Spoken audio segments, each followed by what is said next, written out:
안녕하세요. 형사 전문 김민정 변호사입니다.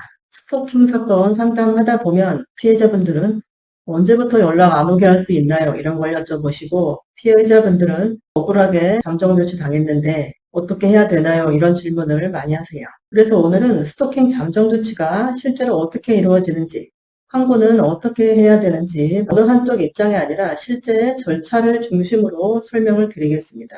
먼저 피해자라면 스토킹 사건은 신속해야 돼요. 피해가 지금 이 순간에도 지속되고 있기 때문이에요. 그래서 마련된 제도가 긴급 응급조치와 잠정조치입니다. 유죄 판결 받기 전에 미리 선제적으로 접근 금지랑 연락 금지를 하는 거예요. 먼저 112 신고하고 현장에서 급한 경우에는 경찰이 긴급 응급조치를 할 수 있습니다. 접근 금지, 연락 금지가 즉시 이루어질 수 있어요. 대신 기간은 한 달이에요. 긴급 응급조치 이후 또는 긴급조치를 하지 않았더라도 잠정조치가 나올 수 있습니다. 잠정조치는 접근금지, 연락금지, 위치추적장치 부착, 유치장 한 달간 유치까지 사건에 따라 여러 종류가 있어요. 잠정조치는 병부화가 가능합니다. 여기서 한 가지 꼭 말씀드리고 싶은 게 있어요.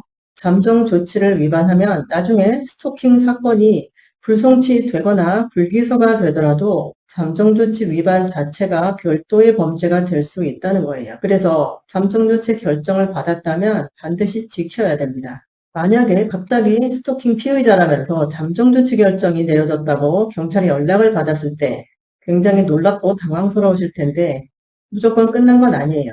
결정에 불복하는 경우에는 항고를 할 수 있습니다. 다만 항고 기간이 매우 짧아요. 결정을 고지받은 날로부터 7일이에요. 잠정조치 결정문에는 사건 번호, 예를 들어 2026 초기 땡땡땡 이렇게 법원명과 사건 번호가 적혀져 있어요. 따라서 먼저 경찰한테 결정문을 반드시 받아서 사건 번호와 함께 내용을 정확히 확인해야 돼요. 가끔 고지서만 주는 경우가 있기 때문에 사건 번호를 확인하셔야 되고요.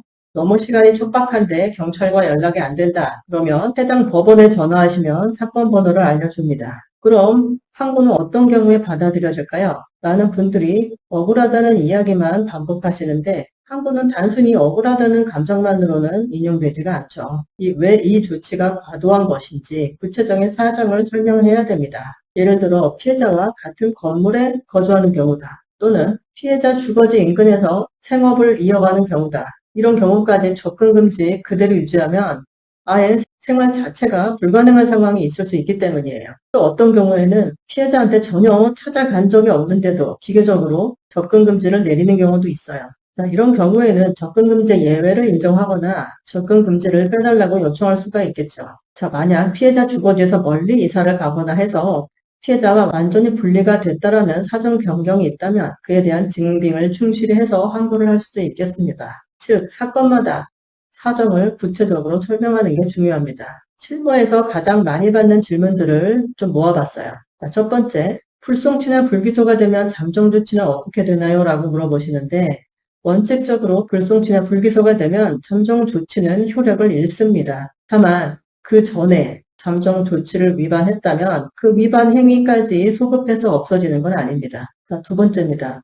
잠정조치 기간 연장 안 되고 끝났는데 또 찾아오면 어떡하죠? 기간이 끝났다고 해서 다시 신청할 수 없는 건 아니에요. 재발 우려가 여전히 있다면 새로운 잠정조치를 다시 청구할 수도 있는데요.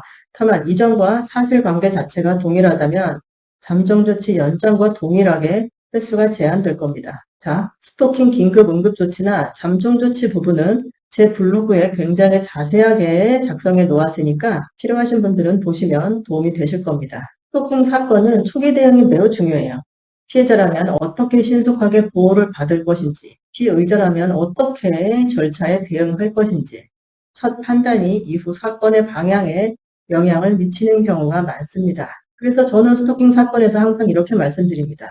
잠정조치는 단순한 임시조치가 아니에요.